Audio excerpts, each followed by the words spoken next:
State and local government agencies continue to focus on a multitude of cybersecurity issues to protect citizens, empower public sector employees, while also modernizing their enterprise solutions and services. I'm Wyatt Cash with Scoop News Group, and here to talk about some of those challenges is Rob Maine, the State Chief Risk Officer for the state of North Carolina. Rob, thank you so much for joining us. Pleasure to be here, Wyatt. So I'd love to explore one topic initially with regard to some of those challenges, and that revolves around securing work in a work from anywhere IT environment. As you've come out of the pandemic and kind of settled back into a more distributed workforce, talk about maybe some of the biggest security challenges around that and kind of some of the things that you're doing. Certainly. Well, Wyatt, as the pandemic unfolded in March of 2020, our enterprise security and risk management scope broadened from just a couple of hundred networks across state government to over 70,000 networks. Remote work became the dominant model.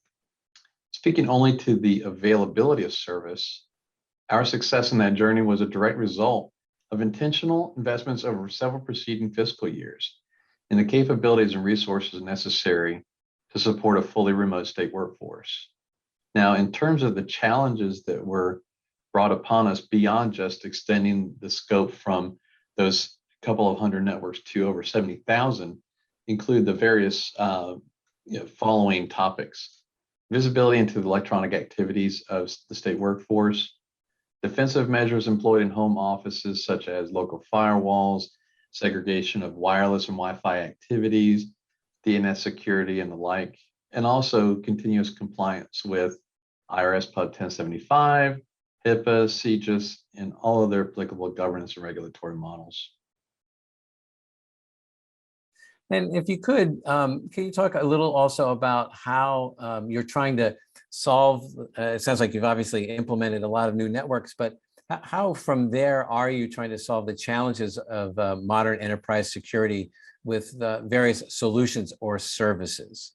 But Wyatt, it started with the intentional investments which began in the fiscal years preceding the pandemic and they continue today in both tools modernization and enterprise security maturity.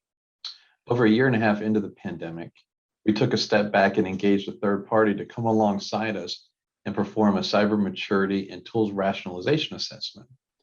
This allowed us to take a step back from the forest so we can see all of its trees.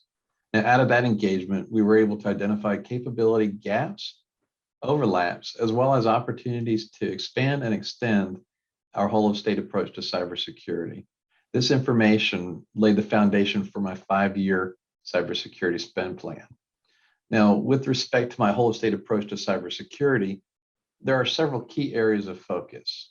First, to broaden and deepen the bench of the North Carolina Joint Cybersecurity Task Force, following Governor Cooper's signing of Executive Order 254 on the 16th of March earlier this year, which formally recognized the task force, expand the scope of continuous monitoring for state and local governments, and then finally enhance the awareness of the task force and facilitate robust cyber threat intelligence sharing. And then moving forward a little bit, how do you see the impact of the Infrastructure Investment and Jobs Act and other federal cybersecurity mandates, helping state and local agencies to strengthen their cybersecurity posture? Well, the Infrastructure Investment and Jobs Act, IIJA, in addition to other federal grant opportunities such as the American Rescue Plan and the CARES Act, all present challenges and will continue to present unique opportunities for state and local governments to bolster their cyber defenses. Now, the key to any state's success in leveraging IIJA funds is to ensure that there's a focus on the most economically disadvantaged areas of the state. An analogy I frequently use is that a chain is only as strong as its weakest link. So an area of focus is to extend capabilities to the benefit of local governments who wouldn't otherwise be able to physically provide this capability to themselves. And then can you talk about a couple of examples of where you're seeing security modernization efforts paying off, and how do you plan to build on those efforts? Wyatt, our modernization efforts, following the completion of my maturity assessment that I previously spoke about, have allowed for the improvement in creating standardized and repeatable processes. This called for a focus shift from tools to capabilities to ensure we are making the most effective use of the resources that we are provided. Additionally, and probably the greatest payoff, is the alignment of cyber strategies to strategic IT plans. Cyber strategies should not drive strategic IT plans, but rather the other way around. Strategic IT plans should drive cyber strategies. Makes a lot of sense. And then lastly, what additional recommendations would you offer to state and local leaders as they continue putting enterprise solutions and services in place to strengthen their security?